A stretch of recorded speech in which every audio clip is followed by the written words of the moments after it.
बिस्मिल्लाहिर्रहमानिर्रहीम। अस्सलाम वालेकुम दोस्तों, आज हम पढ़ेंगे डिस्कवरी ऑफ प्रोटॉन के बारे में और प्रोटॉन की प्रॉपर्टीज़ क्या हैं उनके बारे में। ये सबसे पहले पता होना चाहिए कि ये प्रोटॉन किसने दरियाफ्त किया। तो ये गोल्डस्टाइन एक साइंटिस्ट था, उसने 1886 में प्रोटॉन को दरियाफ्त किया। अब ये बात जहन में आती है कि उसने प्रोटॉन को कैसे दरियाफ्त किया। उसने दरियाफ्त करने के लिए एक्सपेरिमेंट किया। उस एक्सपेरिमेंट में उसने क्या किया कि उसने दो इलेक्ट्रोड लिए। अब इन इलेक्ट्रोड को उसने बैटरी के साथ अटैच कर दिया। अब एक जो इलेक्ट्रोड था उसके अंदर सुराख थे और एक इलेक्ट्रोड था उसके अंदर सुराख नहीं थे। जो इलेक्ट्रोड में सुराख थे उसने उसको बैटरी के नेगेटिव टर्मिनल के साथ जोड़ दिया और जिसमें सुराख मौजूद नहीं थे उसको उसने बैटरी के पॉजिटिव टर्मिनल के साथ अटैच कर दिए। और ये इधर एक ग्लास ट्यूब है जो इन जो इलेक्ट्रोड है इनको कवर करके रखती है और इसके अंदर क्या है, गैस मौजूद है। ये एक्सपेरिमेंट का कि एक गैस ट्यूब है, गैस ट्यूब के अंदर गैस मौजूद है। ये दो इलेक्ट्रोड हैं, एक इलेक्ट्रोड को बैटरी के पॉजिटिव के साथ और एक इलेक्ट्रोड को बैटरी के नेगेटिव के साथ अटैच कर दिया गया है। तो जो बैटरी के नेगेटिव के साथ अटैच है उसके अंदर सुराख मौजूद है और जो बैटरी के पॉजिटिव के साथ अटैच है उसके अंदर सुराख नहीं है। अब इसको क्या कहेंगे, हम एनोड कहेंगे। एनोड उसको कहते हैं वो वाला इलेक्ट्रोड जो बैटरी के पॉजिटिव के साथ अटैच हो, और कैथोड उसको कहते हैं जो बैटरी के नेगेटिव के साथ अटैच हो। ये था, इतनी एक्टिविटी की उसने, एक्सपेरिमेंट किया जिसके ज़रिए उसने जो है प्रोटॉन की डिस्कवरी की। अब उसने ये एक्सपेरिमेंट क्यों किया, उसने कुछ साइंसदानों ने ये सोचना शुरू किया कि नहीं जी, पर इलेक्ट्रॉन के अलावा कुछ और पार्टिकल्स भी मौजूद हैं। अब ये क्या है कि वो जो पार्टिकल्स हैं वो इलेक्ट्रॉन की कैथोड रेज की मुखालिफ सिमत में सफ़र करते हैं। अब इसने वो एक्सपेरिमेंट करने के लिए इसने ये सुराखदार कैथोड इस्तेमाल किया। अब क्या होता है कि जब गैस इसके अंदर मौजूद है, जब इसको जो है करंट प्रोवाइड किया जाता है दोनों इलेक्ट्रोड को, तो उसने देखा है कि कुछ रेज जो हैं वो इधर सुराखों में से गुजर कर इधर जो लाइट ट्यूब है उसकी दीवार के साथ आकर टकराती हैं और वो रोशनी पैदा करती हैं। और ये रोशनी पैदा करना शो कर रहा है कि कोई ना कोई कैथोड के अलावा कोई ना कोई और रेज मौजूद है। अब ये कैथोड रेज हमें पता है वो कैथोड से पैदा होती हैं और वो जाती हैं एनोड की तरफ। अब उनको हम ऐसे साइन दे लेते हैं कि ये जा रही हैं एनोड की तरफ। और जो एनोड रे पॉजिटिव रेज हैं जिनको हम प्रोटॉन कहते हैं वो तो पॉजिटिव से रिपेल ही होंगी, तो इसलिए वो कहाँ जाएंगी, वो कैथोड की तरफ जाएंगी। और वो जब कैथोड की दीवारों में से गुजरती हैं तो वो इधर जाकर लाइट ट्यूब की दीवार के साथ टकराते हैं, तो फिर क्या होता है, रोशनी पैदा होती है। ये एक्सपेरिमेंट किया उसने, कहा जी ये जो रोशनी पैदा हो रही है इसका मतलब है कि कुछ रेज इधर से आकर दीवार के साथ टकरा रही हैं।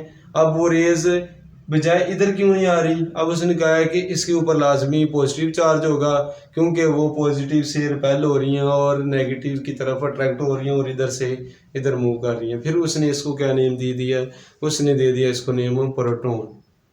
तो इनको केनार रेज का भी नाम दिया गया क्योंकि ये कैथोड के सुराखों में से गुजर कर जो आगे ट्यूब है, ट्यूब की दीवारों के साथ टकरा कर रोशनी पैदा करती हैं, जिसके बेस पे इसको नेम दे दिया गया कि ये केनार रेज। केनाल कहते हैं नहर को, मतलब ये पानी एक स्ट्रेट लाइन में मूव करता है, तो ये भी स्ट्रेट लाइन में मूव करती हुए सुराखों में से गुजर कर जो ट्यूब की दीवार के साथ टकराती हैं। तो नहर में भी ऐसे ही होता है कि कैनाल में के पानी एक सीधे लाइन में हरकत कर रहा है, तो ये इसका भी फिनोमेना ये जिसकी बेस पर इसको क्या नेम दे दिया गया है, कैनाल है इसका। तो ये था इसका डिस्कवरी ऑफ प्रोटॉन के बारे में। अब हम देखते हैं कि इसकी जो है प्रॉपर्टीज़ क्या हैं, पॉजिटिव रेज या प्रोटॉन की खसूसियात क्या हैं।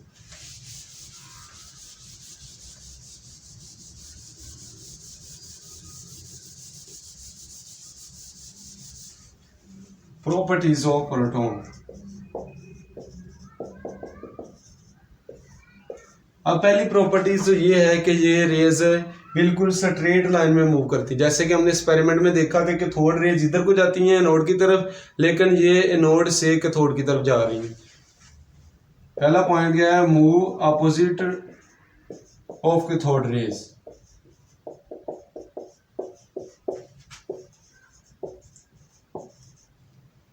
कि ये कैथोड रेज से मुखालिफ सिमत में सफ़र करती हैं।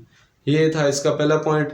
अब दूसरा पॉइंट क्या है, एक तो हमें पता चल गया कि ये एनोड की तरफ मूव नहीं कर रही, तो इसका मतलब है इनके ऊपर जो है वो पॉजिटिव चार्ज है, क्योंकि जब ये नोड की तरफ नहीं जा रही है तो इसका मतलब नोड इनको रिपेल कर रहा है, तो पॉजिटिव पॉजिटिव को रिपेल करेगा, तो इसके बेस पर भी हम इसको कह सकते हैं कि इसके ऊपर पॉजिटिव चार्ज है। लेकिन दूसरा इसका अगर एक्सपेरिमेंट किया जाए कि इन रेज को अगर मैग्नेटिक फील्ड के अंदर रखा जाए तो ये रेज बजाय मैग्नेट के वो पॉजिटिव की तरफ जाने के लिए जाती हैं नेगेटिव की तरफ, तो इसका मतलब है कि इनके ऊपर फिर लाजमी क्या होगा, पॉजिटिव चार्ज मौजूद होगा। Movement in the magnetic field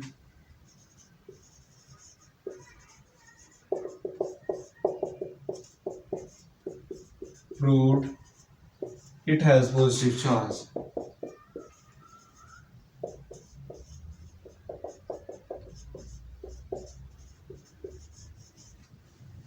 कि जो मैग्नेटिक फील्ड में इनकी जो हरकत है वो ये जाहिर करती है कि उनके ऊपर क्या है, पॉजिटिव चार्ज मौजूद है। अब ये देखें, उसके बाद तीसरा पॉइंट है कि ये क्या करती है, डिपेंड करती है, गैस चेंज करेंगे तो इनकी जो खसूसियत है थोड़ी बहुत चेंज हो जाएगी, depend upon gas and tube.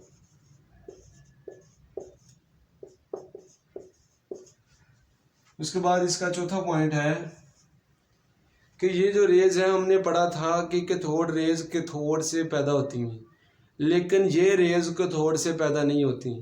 ये रेज कब पैदा होती हैं, ये रेज तब बनती हैं जब जो इलेक्ट्रॉन होते हैं गैस के मॉलिक्यूल के साथ टकराते हैं, तो वो गैस के मॉलिक्यूल के टकराने की वजह से ये कैथोड रेज ये एनोड रेज पैदा होती हैं, जिनको हम प्रोटॉन कहते हैं।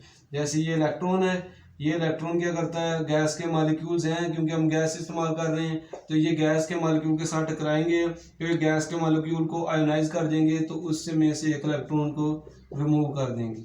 अभी देखें, गैस का मॉलिक्यूल है, इलेक्ट्रॉन इसके साथ टकराया तो इसमें से एक इलेक्ट्रॉन निकल गया, तो इसके ऊपर क्या आ गया, प्लस चार्ज। अब ये प्लस चार्ज वाले को हम क्या कहेंगे, this is a positive raise, या इसको हम प्रोटॉन का भी नेम देते हैं। समझ आ गई इसकी, कि ये जो रेज हैं ये तब पैदा होंगी जब इलेक्ट्रॉन गैस के मॉलिक्यूल के साथ टकराएंगे, उनको आयोनाइज करेंगे और उनमें से इलेक्ट्रॉन निकालेंगे। लास्ट पॉइंट है कि इन जो रेज है, इन रेज का साइज जो है वो न्यूट्रॉन के साइज के ऑलमोस्ट बराबर होता है, और इलेक्ट्रॉन के साइज से 1836 जो है वो टाइम्स हैवियर होता है, हैवियर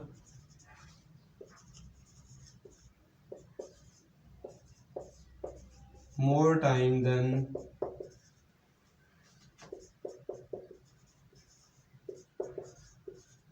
इलेक्ट्रॉन। इलेक्ट्रॉन की निस्बत इनका जो है वो मास जो है 1836 गुना जो है भारी होता है। तो ये था आज का हमारा टॉपिक। इसको अच्छी तरह अगर आप वीडियो को अच्छी तरह सुनेंगे तो फिर ये आपको अच्छी तरह समझ आ जाएगी इंशाल्लाह। तो इसका जो मटीरियल होगा वो वीडियो के एंड पर अटैच कर दिएगा। Thanks for watching the video.